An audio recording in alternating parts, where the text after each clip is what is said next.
Welcome to infinite physics. আজকের class 10-এর একটা দ্বিতীয় অভিক্ষা মূল্যায়নের কোশ্চেন সেট নিয়ে আলোচনা করব। ফিজিক্যাল সায়েন্সের কোশ্চেন সেট।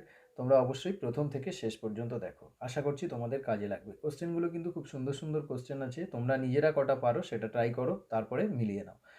চলো, প্রথম যে কোশ্চেনটা বলছে, দেখো এসটিপিতে 0.1 মোল, এটা মোল হবে, প্রিন্টিং মিস্টেক হয়ে গেছে, 1 মোল কার্বন ডাইঅক্সাইডের আয়তন কত? আর দেখো আমরা জানি এসটিপিতে 1 মোল যে কোনো গ্যাসের আয়তন কত, 22.4 লিটার। তাহলে 1 মোলের আয়তন যদি 22.4 লিটার হয়, এখানে আছে 0.1 মোল। তো 0.1 মোল মানে কি, 1কে 10 দিয়ে ভাগ করলেই হয় 0.1 মোল, তাই তো? তাহলে 22.4কে যদি আমরা 10 দিয়ে ভাগ করি কী হবে, তাহলে 2.24 মোল। তার মানে এর সঠিক উত্তরটা হবে অপশান বি।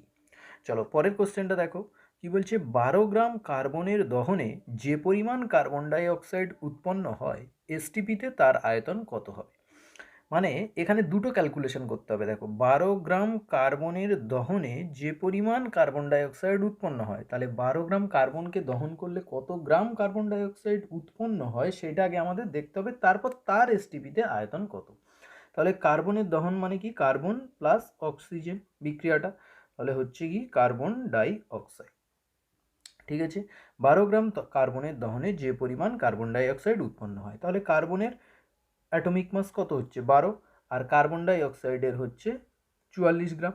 তাহলে এই 12 গ্রাম থেকে আমরা 44 গ্রাম কার্বন ডাই অক্সাইড পাচ্ছি, কিন্তু সেই 44 গ্রামের আয়তন কত, 22.4 লিটার, অর্থাৎ অপশান ডি হচ্ছে কারেক্ট অ্যান্সার। তারপরে দেখো তিনেরটা একটু ঘুরিয়ে দিয়েছে, একটি কঠিন পদার্থের দৈর্ঘ্য প্রসারণ গুণাঙ্ক ওয়াই, ক্ষেত্র প্রসারণ গুণাঙ্ক এক্স হলে নিচের কোনটা ঠিক? আমরা জানি কি দৈর্ঘ্য প্রসারণ গুণাঙ্ক আর ক্ষেত্র প্রসারণ গুণাঙ্ক কি, আমরা জানি দৈর্ঘ্য প্রসারণ গুণাঙ্ক আলফা আর ক্ষেত্র প্রসারণ গুণাঙ্ক হচ্ছে বিটা। তো আমরা জানি আলফা সমান বিটা বাই 2। তাহলে এখানে দৈর্ঘ্য প্রসারণ গুণাঙ্ক কি বলেছে, ওয়াই, এবং ক্ষেত্র প্রসারণ গুণাঙ্ক বলেছে এক্স, তাহলে ওয়াই সমান এক্স বাই 2। তাহলে এটা হবে অপশান বি, ওয়াই সমান এক্স বাই 2। চলো পরের কোশ্চেনটা দেখো, বলছে নিচের কোন যৌগটির ক্ষেত্রে একটি নিঃসঙ্গ ইলেকট্রন জোড় দেখা যায়, একটি নিঃসঙ্গ ইলেকট্রন জোড় দেখা যায়।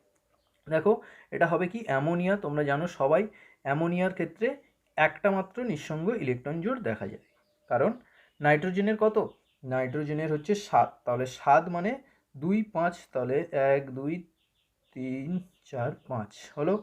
তারপরে হাইড্রোজেন একটা করে আসবে, তো একটা করে হাইড্রোজেন এলে হাইড্রোজেনের সাথে এই একটা বন্ড তৈরি করলো, এই একটা বন্ড তৈরি করলো, এই একটা বন্ড তৈরি করলো, তাহলে এই যে নিঃসঙ্গ ইলেকট্রন জোড় একটা থেকে গেল। তারপরে দেখো বলছে জুল সমান ভোল্ট ইন্টু কি, ভোল্ট ইন্টু বক্স দিয়ে দিয়েছে, মানে ওখানে কি হবে, জুল সমান, দেখো আমরা জানিও যে বিভবের সংজ্ঞাটা, বিভবের সংজ্ঞা ভি সমান কি, ডাব্লু বাই কিউ। তাহলে এখানে ডাব্লু সমান কি লিখতে পারি, ভি ইন্টু কিউ। তাহলে ডাব্লুটা হচ্ছে কার্য, তাহলে কার্যের একক হচ্ছে জুল, জুল সমান ভোল্ট ইন্টু কিউ মানে কি আধানের একক, তো আধানের একক হচ্ছে কুলম। তার মানে অপশান বি হচ্ছে কারেক্ট অ্যান্সার। তারপরে দেখো খুব ইন্টারেস্টিং কোশ্চেন, একটু ঘুরিয়ে দিয়েছে, বলছে লেখচিত্রের নতির অনন্য কি নির্দেশ করে। এই যে পাশে লেখচিত্রটা দেওয়া আছে, এই লেখচিত্রের নতির অনন্য কি নির্দেশ করে সেইটা বলতে চেয়েছে। তো দেখো লেখচিত্রের নতিটা কি, নতি মানে হলো ট্যান থিটা। তো ট্যান থিটা মানে এই যে লেখচিত্রটা যে সমকোণী ত্রিভুজ তৈরি করবে তার এই কোণটা থিটা হলে, তাহলে ট্যান থিটা সমান আমরা জানি কি লম্ব বাই ভূমি। তো মনে করো এটা এই ত্রিভুজ তৈরি করলো, তাহলে লম্ব মানে কত, এ বি, আর ভূমি মানে কত, ও বি। তো এ বি বরাবর কি নির্দেশ করছে, দেখো আই, কারেন্ট নির্দেশ করছে আই, আর ও বি বরাবর কি নির্দেশ করছে, ভোল্ট, তার মানে আই বাই ভি।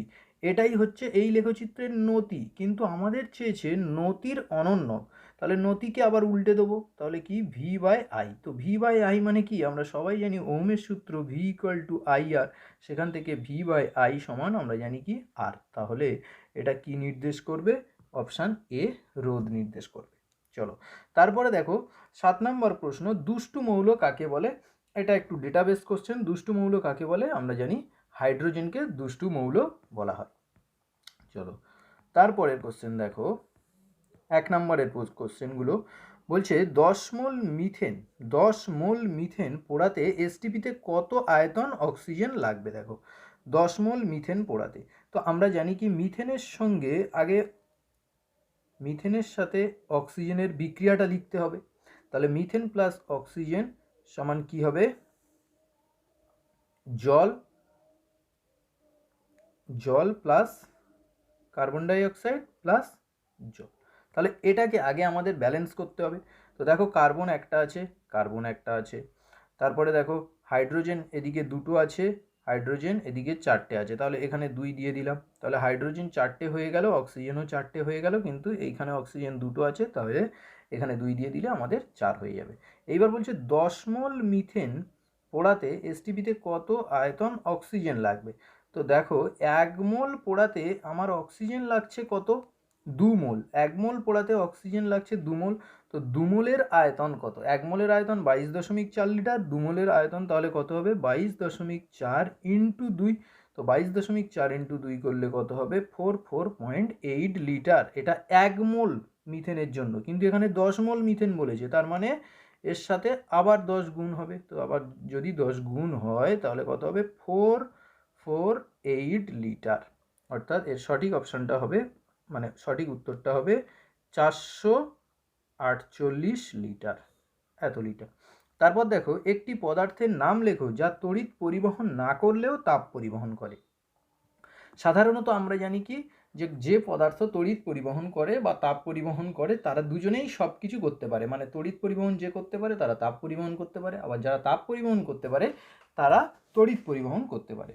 সেটাই বলছে একটি পদার্থের নাম লেখো যা তড়িৎ পরিবহন না করলেও, কারেন্ট পরিবহন করতে পারে না কিন্তু তাপ পরিবহন করে। এটা হবে হিরে, যে হীরের আংটি তোমরা পরো, হীরক বা হিরে।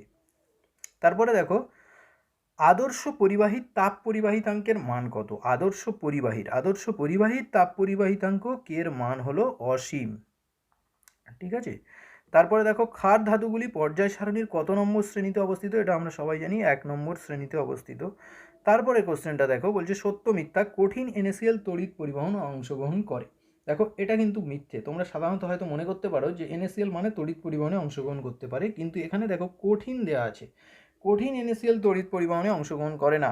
হয় এনএসিএল এর সাথে জল মেশাতে হবে, না হয় এনএসিএলকে একটু উত্তপ্ত করতে হবে, মানে ভোলাটাইল করতে হবে, তবেই সে তড়িৎ পরিবহন করবে। একদম কঠিন এনএসিএল কিন্তু তড়িৎ পরিবহন করতে পারে না, তাহলে এটা হবে কি মিথ্যা। তারপরে দেখো কার্বন ডাই অক্সাইডের বাষ্প ঘনত্ব কত। আমরা ফর্মুলা জানি M সমান 2D, তাহলে D সমান হচ্ছে M/2, তাহলে কার্বন ডাই অক্সাইডের হচ্ছে 44 আণবিক ভর, তার বাই 2 মানে 22। চলো তাহলে এটা হবে কত 22। কুলম্বের সূত্রটি কি সকল প্রকার আধানের ক্ষেত্রে প্রযোজ্য। এটা সত্য মিথ্যা বলতে চেয়েছে, তাহলে এটা হবে মিথ্যা। আমরা জানি কি বিন্দু আধানের ক্ষেত্রে প্রযোজ্য, পয়েন্ট চার্জ বা বিন্দু আধানের ক্ষেত্রে প্রযোজ্য। তারপরে দেখো 8এর কোশ্চেনটা একটা অঙ্ক দিয়েছে, কোনো পরিবাহীর মধ্যে দিয়ে 1 মিনিটে 30 কুলম্ব আধান প্রবাহিত হলে তড়িৎ প্রবাহ মাত্রা কত হবে। তাহলে আমরা জানি I সমান তড়িৎ প্রবাহ মাত্রা I সমান Q/T, তাহলে সেখানে Q হচ্ছে কত 30, আর টিটা দেখো বলে দিয়েছে 1 মিনিট, কিন্তু 1 মিনিট রাখলে হবে না, আমাদেরকে ওটা সেকেন্ডে নিয়ে কনভার্ট করতে হবে। তাহলে 1 মিনিট সমান 60 সেকেন্ড, তাহলে কত হলো 3/6 মানে হচ্ছে 0.5 অ্যাম্পিয়ার। তারপরে দেখো রোধাঙ্কের এসআই এককটা কি। রোধাঙ্কের এসআই এককটা কি, রোধাঙ্কের এসআই একক হবে কি ওহম মিটার, ওহম মিটার, ঠিক আছে। এর অথবাটা দেখো রোধের অনন্যককে কি বলে। রোধের অনন্যককে বলে হচ্ছে পরিবাহিতা, পরিবাহিতা রোধের অনন্যককে। তারপরে দেখো এবার 2 নম্বরের প্রশ্নগুলো, যে 40 গ্রাম সোডিয়াম হাইড্রক্সাইডকে প্রশমিত করতে কত গ্রাম সালফিউরিক অ্যাসিড প্রয়োজন। 40 গ্রাম সোডিয়াম হাইড্রক্সাইডকে প্রশমিত করতে কত গ্রাম সালফিউরিক অ্যাসিডের প্রয়োজন। আমি অঙ্কটা এই স্পেসে করছি। দেখো 40 গ্রাম সোডিয়াম হাইড্রক্সাইড, তাহলে সোডিয়াম হাইড্রক্সাইডের সংকেত কি NaOH, তাকে প্রশমিত করতে কত গ্রাম সালফিউরিক অ্যাসিড, তাহলে H2SO4 দিলে কি উৎপন্ন হবে সোডিয়াম সালফেট Na2SO4 প্লাস হচ্ছে কি উৎপন্ন হবে সোডিয়াম সালফেট প্লাস জল উৎপন্ন হবে। তো এইবার দেখো সোডিয়াম সালফেটকে এটাকে আমাদের ব্যালেন্স করতে হবে, তাহলে এইখানে দেখো সোডিয়াম 2টো আছে, এইখানে সোডিয়াম 2টো হয়ে গেল, তারপরে দেখো হাইড্রোজেন এখানে দুটো আছে, এখানে হাইড্রোজেন 4টে আছে, তাহলে এখানে 2 দিয়ে দিতে হবে। তারপরে দেখো সালফার এইখানে একটা আছে, এখানে একটা আছে। অক্সিজেন দেখো এখানে 4 2 6টা আছে, এখানে 4 2 6টা আছে। তাহলে এইবার এই সোডিয়াম সালফেটের এই যে আণবিক ভরটা আমাদের বার করতে হবে। তো এখানে দিয়ে দিয়েছে দেখো সোডিয়ামের, এটা 1 দিয়ে দিয়েছে, এটা হবে 14, তোমাদের দিয়ে দেবে। যদি না দিয়ে দেয় তাহলে কিন্তু মনে রাখতে হবে এখানে সোডিয়ামের n সমান 14 হবে, প্রিন্টিং মিস্টেক হয়ে গেছে। তাহলে এটা হবে 14 প্লাস অক্সিজেনের কত 16 প্লাস হাইড্রোজেনের কত 1, এর সাথে আবার 2 গুণ আছে। তাহলে 14 16 কত 10 10 20 30 31 31 ইন্টু 2 মানে 2 6 62। এইবার এখান থেকে আমাদের বলেছে কি প্রশমিত করতে কত গ্রাম সালফিউরিক অ্যাসিড প্রয়োজন। তো সালফিউরিক অ্যাসিড এটাকে আণবিক ভরে ভাঙলে কত হবে 98, তোমরা ভেঙে দেখতে পারো। তাহলে সালফিউরিক অ্যাসিডের হচ্ছে 98, তাহলে 62 গ্রামকে প্রশমিত করতে লাগে 98 গ্রাম। 62 গ্রামকে প্রশমিত করতে লাগে 98 গ্রাম। তাহলে এখানে বলছে 40 গ্রাম সোডিয়াম হাইড্রোক্সাইড, 40 গ্রাম প্রশ্নে দিয়ে দিয়েছে। তাহলে কি হবে 62 গ্রামকে প্রশমিত করতে লাগে 98 গ্রাম H2SO4, 1 গ্রাম হবে 98/62 আর 40 গ্রাম হবে ইন্টু 40। এইটা ক্যালকুলেশন তোমরা করবে, করে যা আনসার আসবে তত গ্রাম হচ্ছে সালফিউরিক অ্যাসিড প্রয়োজন। তারপরে দেখো তাপ পরিবাহিতাঙ্কের এসআই এককটি প্রতিষ্ঠা করো। কিউ সমান কে এ θ1 মাইনাস θ2 T/D। এইখান থেকে তোমাদের কের ফর্মুলাটা, কের এককটা তোমাদের প্রতিষ্ঠা করতে হবে। তাহলে কে সমান হবে কিউডি বাই এ θ1 মাইনাস θ2 টি। এই প্রতিষ্ঠা করলে তোমরা কিন্তু এখান থেকে এর এককটা বের করতে হবে তোমাদের। চলো তারপরে দেখো আমি অঙ্কটা দেখিয়ে দিচ্ছি। দেখো একটি পরিবাহীর প্রথমটির রোধ দ্বিতীয়টির 4 গুণ। একটি পরিবাহীর প্রথমটির রোধ দ্বিতীয়টির 4 গুণ। তাহলে ধরলাম দুই প্রান্তের বিভব প্রভেদ একই হলে পরিবাহী দুটির মধ্যে তড়িৎ প্রবাহ মাত্রার অনুপাত। তাহলে আমরা ফার্স্ট সেকেন্ড এইভাবে দুটো ধরে নিলাম। তাহলে প্রথমটার রোধ দ্বিতীয়টির 4 গুণ, ধরলাম দ্বিতীয়টির রোধ আর, তাহলে প্রথমটির রোধ হবে কত 4R। এবার বলছে উভয় পরিবাহীর দুই প্রান্তে বিভব প্রভেদ একই হলে, বিভব প্রভেদ একই মানে ভি, বিভব প্রভেদ দুজনের ক্ষেত্রে যদি ভি হয় তাহলে দুই পরিবাহীর মধ্যে দিয়ে তড়িৎ প্রবাহ মাত্রার অনুপাত কত হবে। তাহলে এটা ধরলাম I1 তড়িৎ প্রবাহ মাত্রা যাবে, এটা ধরলাম I2। ব্যাস, এইবার আমরা একটা সূত্র জানি V = IR। তাহলে প্রথমটার ক্ষেত্রে V = I1 R আর দ্বিতীয়টার ক্ষেত্রে V = I2 R। এইবার R এর মানটা বসাও। প্রথমটার ক্ষেত্রে R মানে কত 4R, তাহলে I1 4R আর দ্বিতীয়টার ক্ষেত্রে V = I2 R জাস্ট। তাহলে আমার I1 দরকার, তাহলে I1 সমান V/4R আর এখান থেকে I2 সমান V/R হলো। তাহলে I1 = I2, I1 = I2 মানে কি হবে, I1 মানে এখানে V/4R হবে, V/4R = V/R। তাহলে V কাটলো, আর কাটলো, তাহলে 1/4 তার মানে 1:4 বোঝা গেল। তারপরে দেখো অথবা যে কোশ্চেনটা, একটি রোধকে সমান দুভাগে কেটে প্রথমে শ্রেণী সমবায়, প্রথমে সমান্তরাল সমবায় ও পরে শ্রেণী সমবায়ে যুক্ত করা হলো, দুটি ক্ষেত্রে তুল্য রোধের অনুপাত কত। দেখো মনে করো এই একটা রোধ আছে যার মান আমরা ধরলাম কি আর। এইবার এই রোধটাকে সমান দুভাগে কাটা হলো মাঝখান থেকে। তো মাঝখান থেকে যদি দুভাগে কাটি তাহলে এর রোধ হয়ে যাবে কত R/2 আর এর হয়ে যাবে R/2, কারণ রোধের সঙ্গে দৈর্ঘ্যের একটা সমানুপাতিক সম্পর্ক আছে। তোমরা কোথায় পড়েছিলে, রোধাঙ্কে পড়েছিলে, কারণ R সমানুপাতিক L ছিল, আর তারপরে সমানুপাতিক 1/a ছিল, তাহলে R সমান ছিল ρL/a, তাই না। তাহলে রোধের সাথে সমানুপাতিক সম্পর্ক মানে রোধ বাড়লে দৈর্ঘ্য বাড়লে রোধ বাড়বে, দৈর্ঘ্য কমলে রোধ কমবে। তাহলে এখানে দৈর্ঘ্য হাফ হয়ে গেছে, সমান দুভাগে কেটেছে, তাহলে রোধ হয়ে যাবে হাফ।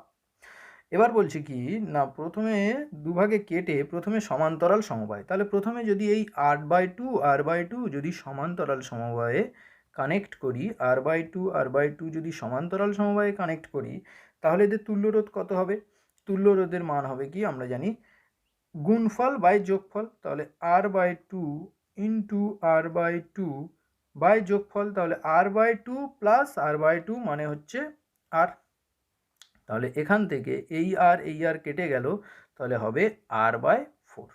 এইটা হচ্ছে সমান্তরাল সমবায়, মানে আর প্যারালাল কানেক্ট করলে হবে r/4।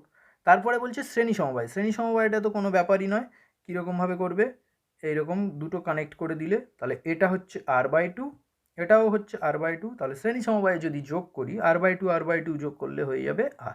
তাহলে এটা হচ্ছে সিরিজ সমবায়, এটা হচ্ছে প্যারালাল সমবায়।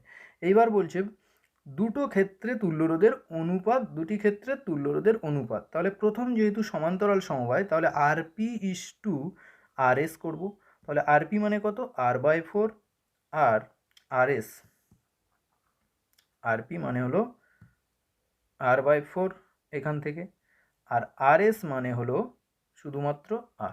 তাহলে এই আর কেটে গেল, তাহলে হলো কি 1/4 ইস টু 1, তার মানে এটা হবে 4:1।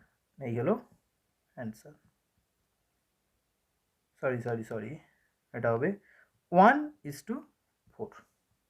এই হলো অ্যান্সার। চলো তারপরে দেখো, তারপরে 4 দাগের কোশ্চেনটা বলছে বাণিজ্যিক জিঙ্কে 35% অশুদ্ধি আছে। এরূপ 50 গ্রাম জিঙ্ককে অতিরিক্ত পরিমাণ পাতলা সালফিউরিক অ্যাসিডের সঙ্গে বিক্রিয়া ঘটালে কি পরিমাণ হাইড্রোজেন উৎপন্ন হবে? তো দেখো, বাণিজ্যিক জিঙ্কে এখানে দেওয়া আছে 65 দেওয়া আছে, নাইট্রোজেনে 1 দেওয়া আছে 14 ধরে নাও তোমরা, এখানে নাইট্রোজেনে 14 হবে, ওটা প্রিন্টিং মিস্টেক হয়ে গেছে।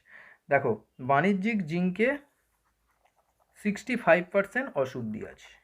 তাহলে বাণিজ্যিক জিঙ্কে যদি 65% অশুদ্ধি থাকে, তাহলে অশুদ্ধির সাথে তো আর সালফিউরিক অ্যাসিড বিক্রিয়া করবে না, বিক্রিয়া করবে কি শুদ্ধর সাথে। তাহলে বাণিজ্যিক জিঙ্কে 35% অশুদ্ধি আছে। এরূপ 50 গ্রাম জিঙ্কে, তাহলে 35% যদি অশুদ্ধি থাকে, তাহলে শুদ্ধ থাকে কত? শুদ্ধ থাকে হচ্ছে, তাহলে 100 গ্রাম জিঙ্কে শুদ্ধ জিঙ্ক আছে কত গ্রাম? 65 গ্রাম। 100 গ্রাম জিঙ্কে শুদ্ধ জিঙ্ক আছে 65 গ্রাম। এইবার কি বলছে না, এরূপ 50 গ্রাম জিঙ্কে, তাহলে 50 গ্রাম জিঙ্কের মধ্যে শুদ্ধ জিঙ্ক কত আছে আমরা দেখতে হবে। 50 গ্রাম অশুদ্ধ জিঙ্ক, তো অশুদ্ধ পুরোটার সাথে তো আর সালফিউরিক অ্যাসিড বিক্রিয়া করবে না, ওর মধ্যে যতটুকু পিওর জিঙ্কই আছে, ধরো আর ধুলো বালি ময়লা আছে, তা তার সাথে সালফিউরিক অ্যাসিড বিক্রিয়া করবে না, আমার জিঙ্কের সাথে সালফিউরিক অ্যাসিড বিক্রিয়া করবে। তো সেই জিঙ্কের 50 গ্রাম ওই যে ইমপিওর জিঙ্কটা আছে, ওর মধ্যে কত গ্রাম পিওর জিঙ্ক আছে সেইটা আমাদের বের করতে হবে। তাহলে 1 গ্রাম জিঙ্কে শুদ্ধ জিঙ্ক কত থাকবে? 65/100, আর হচ্ছে 50 গ্রাম।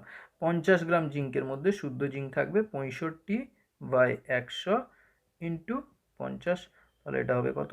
65/2।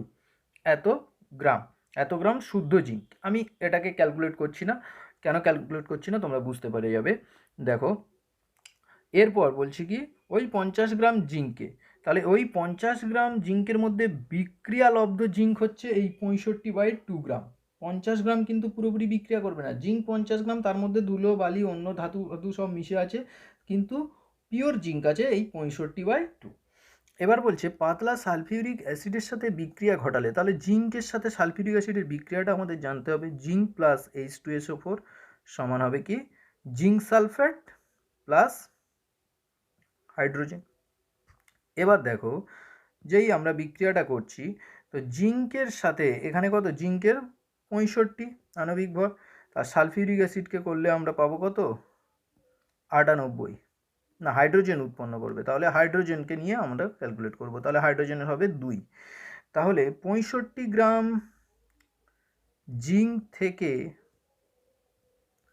এই 2 গ্রাম হাইড্রোজেন পাওয়া যায়, 2 গ্রাম হাইড্রোজেন পাই, তাই না? এবার 1 গ্রাম জিঙ্ক থেকে 2/65 হাইড্রোজেন, এত গ্রাম হাইড্রোজেন পাবো, আর আমার দরকার এখানে বলেছে 50 গ্রাম জিঙ্ক, কিন্তু সেই 50 গ্রাম জিঙ্কের মধ্যে বিক্রিয়া করার মতো ক্ষমতা আছে কতটুকু, না 65/2। তাহলে 65/2 এত গ্রাম জিঙ্ক থেকে পাবো 2/65 ইন্টু 65/2। তাহলে দেখো কেটে গেল সব কিছু, তাহলে হলো কত, 1 গ্রাম। তাহলে 1 গ্রাম হাইড্রোজেন, এইটা হলো সঠিক অ্যান্সার। চলো তারপর দেখো লোহার দৈর্ঘ্য প্রসারণ গুণাঙ্ক এত পার ডিগ্রি সেন্টিগ্রেড বলতে কি বোঝো, এই তোমাদের বইয়ে সুন্দর করে গুছিয়ে লেখা আছে, তোমরা ওখান থেকে দেখে নেবে। আমি যেগুলো অঙ্ক আছে মোটামুটি বলে দিচ্ছি। দৈর্ঘ্য প্রসারণ গুণাঙ্ক এটা কি, পার ডিগ্রি সেন্টিগ্রেড, ঠিক আছে। তো এসআই একক বলেছে, সরি পার কেলভিন হবে, এসআই একক। চলো তারপরের কোশ্চেনটা দেখো, দেখাও যে আয়তন প্রসারণ গুণাঙ্কের মান আয়তনের এককের উপর নির্ভর করে না। কারণ আমরা জানি কি আয়তন প্রসারণ গুণাঙ্ক গামা সমান v2 minus v1 by v1 into t2 minus t1। তাহলে উপরে আয়তন আছে, উপরে আয়তন নিচে আয়তন কেটে যাবে, তাহলে আয়তন আয়তন কেটে গেলে শুধুমাত্র এই উষ্ণতার উপর নির্ভর করবে। জলের অণুর লুইস ডট গঠনটি অঙ্কন করো, এটিতে কটি নিঃসঙ্গ ইলেকট্রন জোড় আছে। তো জলের অণুর লুইস ডট গঠন তোমরা জানো, আমি এখান থেকে এই যে অঙ্ক দুটো আছে রোধের সেইটা বলে দিচ্ছি। দেখো প্রথমে বলছে এই বর্তনী থেকে আর এর রাশিমালা নির্ণয় করো, স্মল আর এর রাশিমালা, কিন্তু এখানে দুটো জিনিস মিসিং হয়ে গেছে, এটা এই জায়গাটায় হবে ই আর এই জায়গাটায় হবে আই। পুরো এই সার্কিটটা দিয়ে দিয়েছে, আর কিচ্ছু বলে দেওয়া নেই, দিয়ে বলছে স্মল আর যেটা দেওয়া আছে এই আর এর রাশিমালা নির্ণয় করো। তো তোমাদেরকে আগে জানতে হবে যে এই দুটো রোধ কি সমবায়ে যুক্ত আছে, এই দুটো রোধ কি সমবায়ে যুক্ত আছে, এই একটা রোধ আর এই একটা রোধ, এটা কি সমবায়ে যুক্ত আছে সেটা আগে তোমাদের জানতে হবে। দেখো দুটো রোধ পরপর যুক্ত আছে, তার মানে শ্রেণী সমবায়ে। তাহলে এই বর্তনীর মোট রোধ আর টি বা আর টোটাল, সেটা কি আর প্লাস হচ্ছে আর, এইটা বর্তনীর মোট রোধ। এবার বর্তনীর মধ্যে দিয়ে কত পরিমাণ কারেন্ট প্রবাহিত হচ্ছে, আই পরিমাণ কারেন্ট প্রবাহিত হচ্ছে বলে দিয়েছে। বর্তনীর মধ্যে বিভব প্রভেদ বলে দিয়েছে কি ই, ঠিক আছে। এবার এই স্মল আরটা সমান কত সেইটা বের করতে হবে। তাহলে আমরা এখানে জাস্ট ওহমের সূত্রটা অ্যাপ্লাই করব, ভি ইকুয়াল টু আই আর, ভির জায়গায় এখানে কি হবে ই, তাহলে ই ইকুয়াল টু আই আর আর এর জায়গায় হবে কি আর টি, মানে টোটাল আর বর্তনী। তাহলে এখান থেকে আমরা ই সমান পেয়ে যাব আই, আর আর টি মানে কত হচ্ছে, আর টি মানে হলো দেখো আর প্লাস আর, মানে বড় আর প্লাস স্মল আর। তাহলে এখান থেকে আই আর পেলাম প্লাস আই আর পেলাম, এইটা সমান ই হলো। তাহলে এখান থেকে আমার এই স্মল আর দরকার, তাহলে আই আর সমান ই মাইনাস আই আর, তাহলে আর সমান কি হবে E minus I R by I. এই এক্সপ্রেশনটা যদি তোমরা করতে পারো তাহলে এটাই ঠিক। চলো তারপরে দেখো একটা কমপ্লিকেটেড সার্কিট দেওয়া আছে, এটা যদিও আমি আগের একটা সিরিজে করিয়েছিলাম, এটা রায় মার্টিনে আছে, রায় মার্টিনের যে পিছনের সাজেশনসগুলো আছে রায় মার্টিনের প্রশ্ন বিচিত্রায় সেইটা দেওয়া আছে। এ ও বি বিন্দুর মধ্যে তুল্য রোধ নির্ণয় করতে বলেছে। দেখো তোমাদের এইরকম যখন কমপ্লিকেটেড সার্কিট দেবে তখন সবসময় চেষ্টা করবে সার্কিটটাকে আগে সিম্পলিফাই করতে, কেমনভাবে, যে দুটো পয়েন্ট দেওয়া আছে আগে সেই দুটো পয়েন্ট নিজেরা এঁকে নিলে, এ বি, এ বির মধ্যে তুল্য রোধ বের করতে বলেছে। এইবার দেখো একটা একটা করে রোধের দিকে তাকাবে, একটা একটা করে রোধ তোমার মতো করে নিজের সার্কিটে অঙ্কন করবে। দেখো প্রথমে এই যে রোধটা দেওয়া আছে একদম উপরের দিকে, দেখো এই এ পয়েন্ট থেকে একটা রোধ গিয়ে জাস্ট এইভাবে গিয়ে বি পয়েন্টে যুক্ত হয়েছে, আর কোনো গল্প নেই। তাহলে তুমিও সেই রকমভাবে করো, এ পয়েন্ট থেকে একটা রোধ গিয়ে একদম বি পয়েন্টে যুক্ত হয়েছে, সেই রোধের মানটা কত 2 ওহম। তারপরে দেখো একদম নিচ থেকেও সেই একই রকম একটা ঘটনা ঘটেছে, এ পয়েন্ট থেকে এটা একই, এখান থেকে গিয়ে আর একটা রোধ এইরকমভাবে বি পয়েন্টে চলে গেছে। তাহলে তোমরাও সেই রকমভাবে দাও, একটা রোধ এইরকমভাবে, মধ্যা কথা কি যে রোধটা আমার এ থেকে বিতে গেছে, তো তোমার নিচে দেওয়ার দরকার নেই, এইরকমভাবে দিয়ে দাও, একটা রোধ এ থেকে বিতে গেছে, তার মান হচ্ছে 2 ওহম। তারপরে দেখো যে জায়গাটায় কমপ্লিকেটেড, ঠিক এই রকম পোর্শন থেকে একটা 4 ওহমের রোধ এইভাবে গিয়ে এই জায়গায় ছেদ করে আবার 4 ওহম হয়ে এই কর্নারে ছেদ করেছে। কিন্তু কর্নারটা জানার আগে তোমরা আগে পয়েন্টটা দেখো, এই পয়েন্টটা অ্যাকচুয়ালি কি, যেখান থেকে শুরু হয়েছে এই পয়েন্টটা অ্যাকচুয়ালি কি পয়েন্ট, এই পয়েন্টটা দেখো, এইটা তো এ পয়েন্ট, কারণ এই পয়েন্ট আর এই এ পয়েন্টের মধ্যে যেহেতু কোনো রোধ নেই তাই এটা তার দেওয়া আছে, তাই দুটোই কিন্তু একই পয়েন্ট। তাই আমরা বলতে পারি এই যে 4 ওহমের রোধের যে প্রান্তটা এটা অ্যাকচুয়ালি যুক্ত আছে এতে, আর অন্য কোথাও নয়, কারণ এতে আর এই পয়েন্টটা দুটো একই পয়েন্ট। তাহলে এ থেকে একটা 4 ওহম রোধ গিয়ে আবার এই পয়েন্টটাকে আমরা বলতে পারি এটাও বি পয়েন্ট, কারণ বি আর এই পয়েন্টের মধ্যে কোনো রোধ নেই, তার দেওয়া আছে। যখন তার দেওয়া থাকে তখন পয়েন্ট একই হয়ে যায়, যখন মাঝখানে রোধ আসে তখন পয়েন্ট চেঞ্জ হয়ে যায়। তাহলে এ থেকে অ্যাকচুয়ালি 4 ওহমের রোধ আবার একটা 4 ওহমের রোধ যুক্ত হয়ে বিতে গিয়েছে। তাহলে আমরা সেইভাবে করব, এ থেকে একটা 4 ওহমের রোধ আরেকটা 4 ওহমের রোধ যুক্ত হয়ে বিতে গিয়েছে। তাহলে এটা 4। আবার দেখো একই রকমভাবে ঠিক উপরের দিকে যেটা পড়ে আছে এই পয়েন্টটা, এখান থেকে একটা 4 ওহমের রোধ এইটার সাথে যুক্ত হয়ে আবার এখান থেকে 4 ওহম হয়ে এই পয়েন্টে গিয়েছে। তাহলে এই পয়েন্ট আর এই পয়েন্ট এ পয়েন্ট, কারণ এদের মধ্যে কোনো রোধ নেই, তাহলে দুটো পয়েন্ট একই। তাহলে বলতে পারি সেটা এ পয়েন্ট থেকে আবার এই পয়েন্ট আর এই পয়েন্ট বি, তাহলে দুটো পয়েন্ট একই। তাহলে এই দুটো পয়েন্ট আর এই দুটো পয়েন্ট যেহেতু একই, তার মানে এ থেকে শুরু হয়েছে বিতে গিয়ে শেষ হয়েছে। মানে একই রকমভাবে এ থেকে আরেকটা রোধ 4 ওহম হয়ে 4 ওহম হয়ে বিতে শুরু হয়ে গেছে, বিতে শেষ হয়েছে। কিন্তু দেখো মাঝখানে এই দুটো রোধ আবার ওরা নিজেরা ছেদ করেছে, এই জায়গাটায় ছেদ করেছে, কিন্তু আমরা যে ছবিটা এঁকেছি সেই জায়গায় ছেদ করে দিইনি। তার মানে আমার এখান থেকে এরকম একটা তার দিয়ে ছেদ করে দিতে হবে। তো যেই তার দিয়ে ছেদ করে দিলাম তখন দেখো তো এইটুকু কি সমবায় হয়ে গেল, শুধুমাত্র এইটুকু হয়ে গেল না, এইরকম 4 4 দুটো ছেদ হয়ে গেল। তার মানে কি, এটা সমান্তরাল সমবায় হয়ে গেল। আবার একই রকমভাবে এইটা যেটা হলো এটাও কি সমান্তরাল সমবায় হলো। তার মানে এইরকমভাবে যেটা হলো এটাও 4 4 মানে সমান্তরাল সমবায়। তার মানে এই দুটো সমান্তরাল সমবায় হয়ে তারপরে যুক্ত আছে। তাহলে 4 আর 4 সমান্তরাল সমবায় হলে হবে কত, 4/2, 4/2 4/2 মানে এটা হচ্ছে 2, আবার এটাও হবে 4/2 মানে হচ্ছে 2, এটাও হবে 2। তার মানে 2 ওহম আর 2 ওহম এইভাবে পরপর কানেক্ট হয়ে গেল। তাহলে তোমরা যদি এর সিম্পলিফাই সার্কিটটা আরেকবার আঁকো তাহলে কি হবে, এ বি দুটো পয়েন্ট নিয়ে নাও, এ থেকে একটা রোধ 2 ওহম গিয়ে বিতে যুক্ত হয়েছে, আবার এ থেকে আরেকটা রোধ 2 ওহম গিয়ে বিতে যুক্ত হয়েছে। তারপরে এইখানে যেটা হয়েছে সেটা কি, এইরকমভাবে একটা রোধ আবার এইরকমভাবে একটা রোধ গিয়ে বিতে যুক্ত হয়েছে, কারণ সেটা 4 4 ছিল, দুটো 4 4 আমরা সেটাকে সমান্তরাল সমবায় করে এটা 2 2 করে দিলাম। এইবার এই দুটো রোধ শ্রেণী সমবায়ে যুক্ত আছে, যেই শ্রেণী সমবায়ে যুক্ত আছে মানে কি এদের দুজনের যোগফল হবে। তার মানে পরের যে সার্কিটটা হবে সেটা কি, 2 ওহম আবার 2 ওহম আবার এটা হয়ে যাবে 4 ওহম, 2 আর 2 যুক্ত হয়ে তাহলে এটা 4, এটা 2, এটা 2। এবার তিনটে দেখো কি আছে, সমান্তরাল সমবায়। এবার আমাদের যে সূত্রটা ছিল 1/r সমান 1/2 প্লাস 1/2 প্লাস 1/4, তাহলে এখান থেকে 4 লসাগু হবে, কি হবে 2 2 প্লাস 1, তাহলে এটা হবে কত 5/4। তাহলে 1/r সমান 5/4, এইখানে তোমাদের গুলিয়ে যাবে, আরটাকে আর তোমরা উল্টাবে না। তাহলে এটা কি হবে, আর সমান হবে 4/5 ওহম। তো এই গেল মোটামুটি আজকের যে কোশ্চেন পেপারটা নিয়ে ডিসকাস করলাম। যদি তোমাদের কোথাও অসুবিধা হয় তাহলে অবশ্যই তোমরা কমেন্ট করতে ভুলো না। থ্যাংক ইউ, টাটা, দেখা হচ্ছে খুব তাড়াতাড়ি নেক্সট ক্লাসে।